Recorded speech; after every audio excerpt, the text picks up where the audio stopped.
So let's go back to that conference. Keir Starmer making his speech at the Labour Party conference in Liverpool. First time as Prime Minister at his own conference, a big moment. And he set out his plan for what he called a nation of renewal. This is a long-term project. I've never pretended otherwise. We will repay those who served us and house all veterans in housing need. Homes will be there for heroes.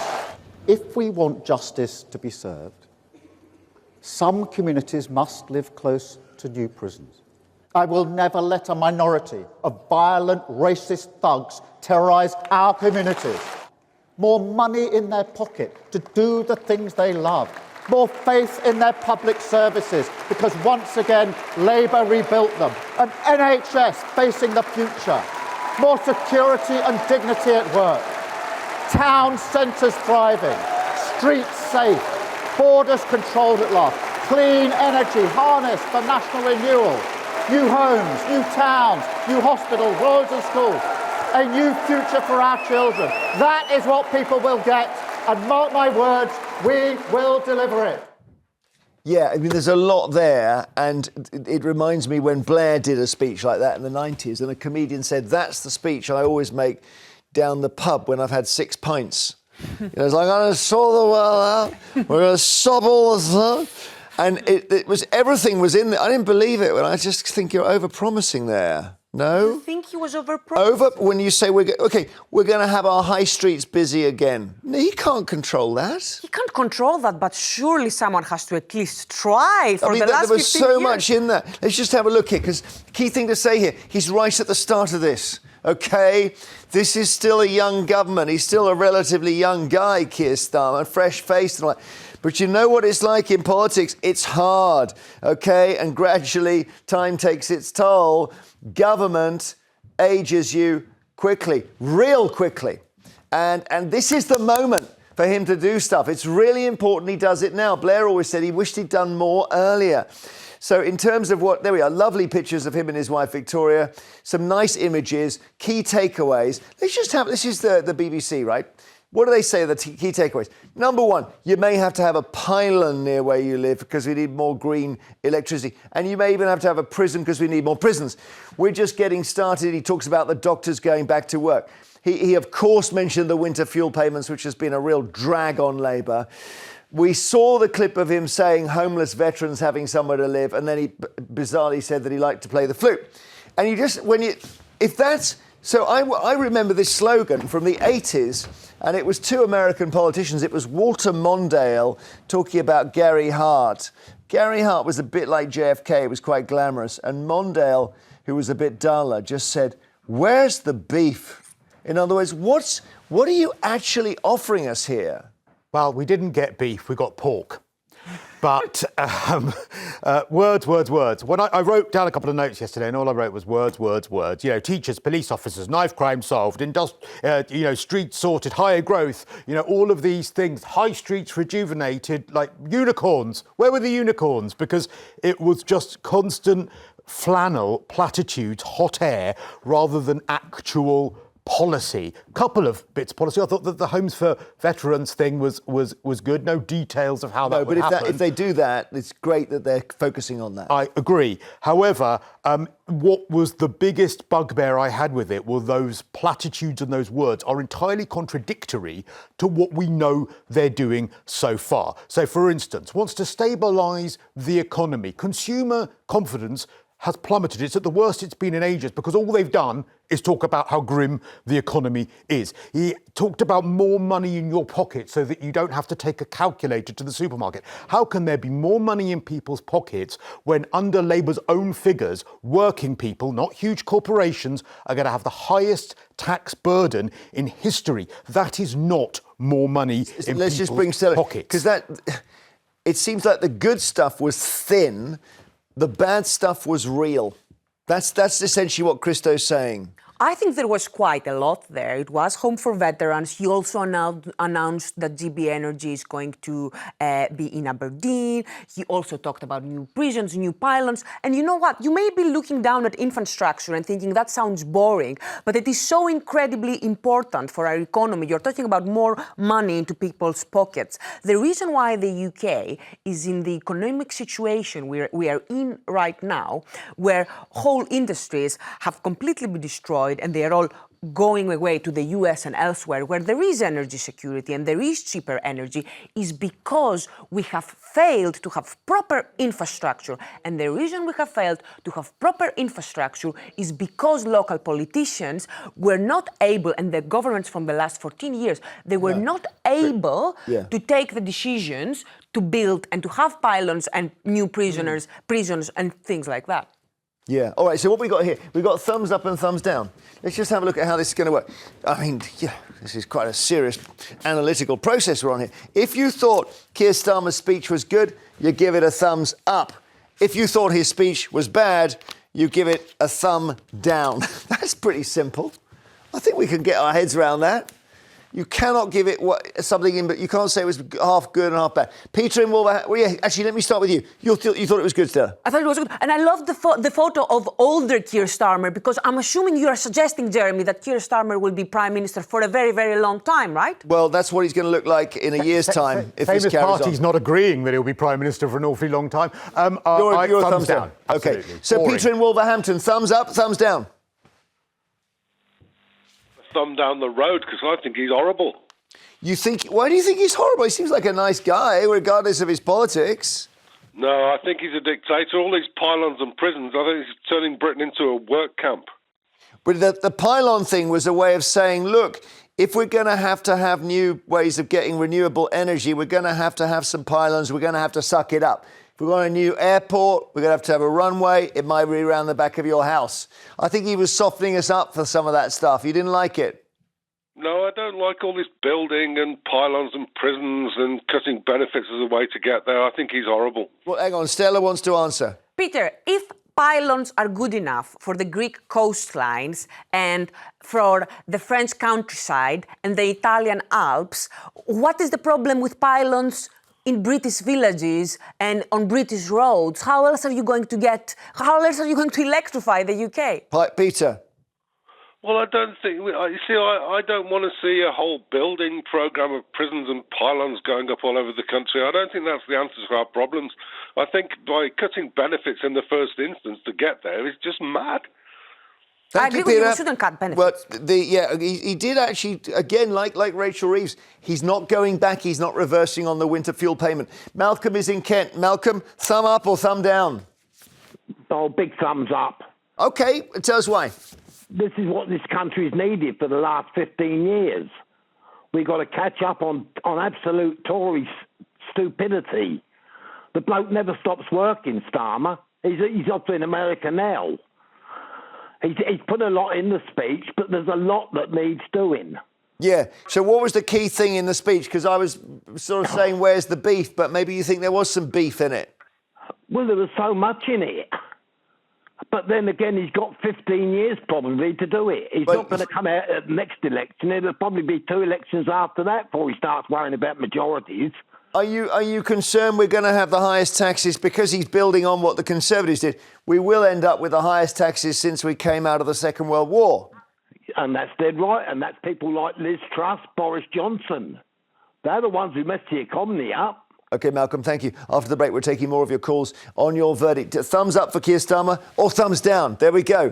0207 862 2222. It is still a young government. He's still got time. Did he say enough for you yesterday? See you shortly. Now, more calls on what do you make of Sir Keir Starmer's time in office so far. Is it a thumbs up? There we are. We've got our little board there. Thumbs up or thumbs down? No room for any grey areas. Christine in the West Midlands, you tell us. Good morning, Jeremy. Hello, panel. Hello. Oh, thumbs down.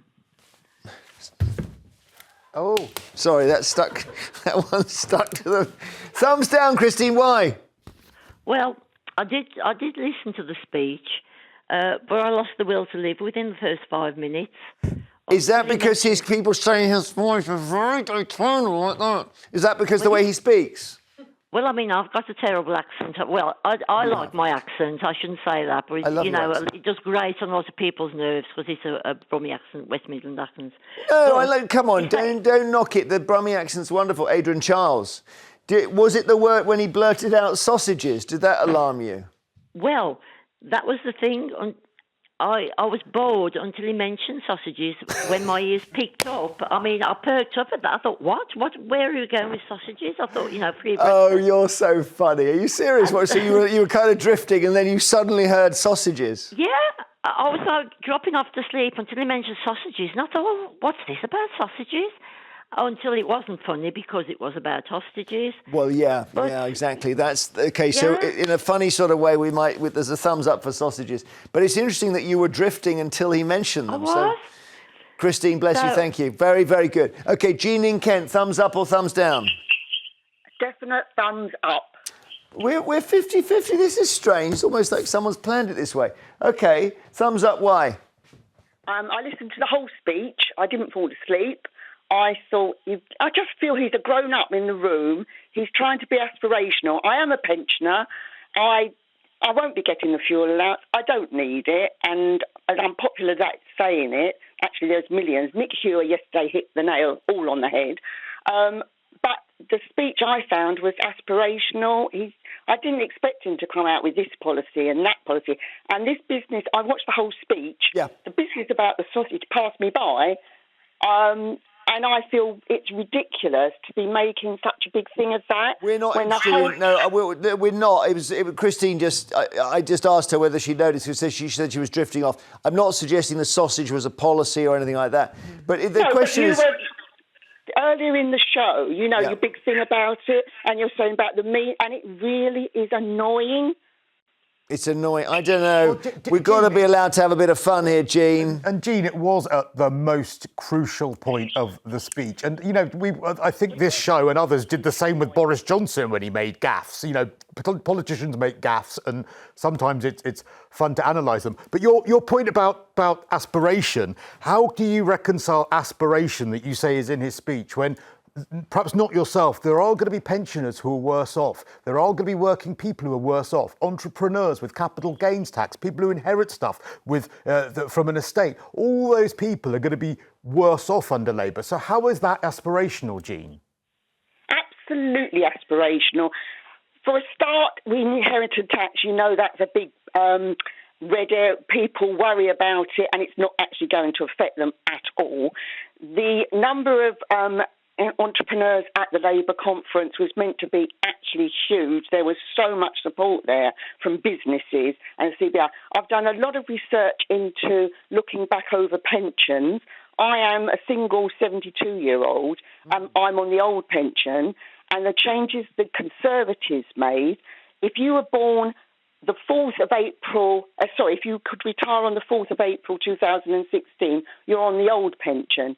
If you were born on retired after the 6th of April, you're on the new one. And the difference is about $2,500 a year. So please don't talk to me about how awful it is for people to lose £200. Well, it sounds a bit awful for people who are on the new one. That's for sure. If they've taken a $2,000 ducking. Old one. What? I get the old one, so I'm on 2,500 Yeah, less. I know you're okay. I'm saying that the people who come after you are getting less. No, they're not. You've understood it the wrong way round. Old pension before the 5th of April 2000 to get the old pension, which at the moment is $8,800 a year. After the 6th of those retiring after the 6th of April get 11,300. Please understand it the right way round. But you've got the old one or the new one? The old one. I get 8,800 And you're not complaining about that. Well, this is very interesting. Because I think the key thing, Jean, the point that you and Cristo are disagreeing on, is that Cristo is talking about aspiration as in individuals having aspiration. Jean is talking about the country having aspiration. And I don't know whether countries can have ambitions and aspirations like that. Stella? The country, of course, is going to have...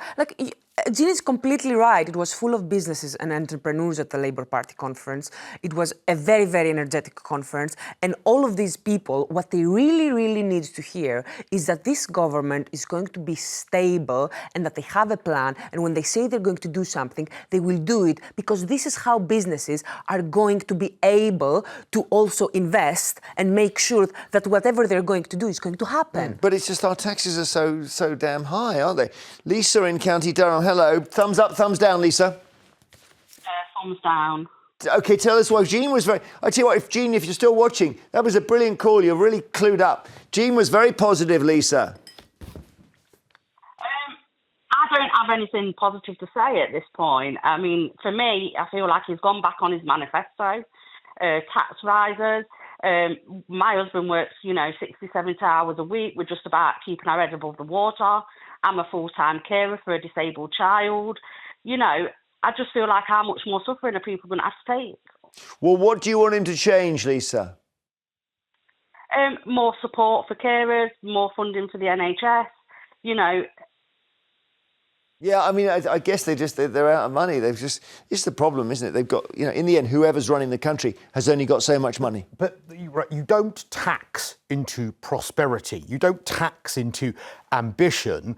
And also, as well, let's not forget, one of the reasons that we've got so little money is because of a lot of the COVID money that we had to borrow, something that the Labour government actually the Labour opposition at the time, didn't object to. Well, so the very mess we're in that he claims the Tories put us in, and the Tories weren't perfect, he actually didn't oppose at the time. And also, if it is such a mess, one other point, why won't they give details of this apparent £22 billion black hole? Because they have refused to do so. So that's why I think a lot of it, they are blaming the Tories for ideological things they wanted to do anyway. Well, they always blame each other when they come in, that's the thing. Trevor in East Sussex, thumbs up or thumbs down, Trev? Hi, Jeremy. Hey. A very, very big thumbs down, I'm afraid. Oh, OK, thumbs down are at the moment now streaking ahead. So why are you less positive then? Because it's the usual rubbish that politicians speak at their conferences. I mean, one thing in particular, the high streets. They're going to revamp the high streets. How are they going to do that? I don't know. That's what that stood out to me, is when he did. Somebody wrote a long line of promises and that crept in.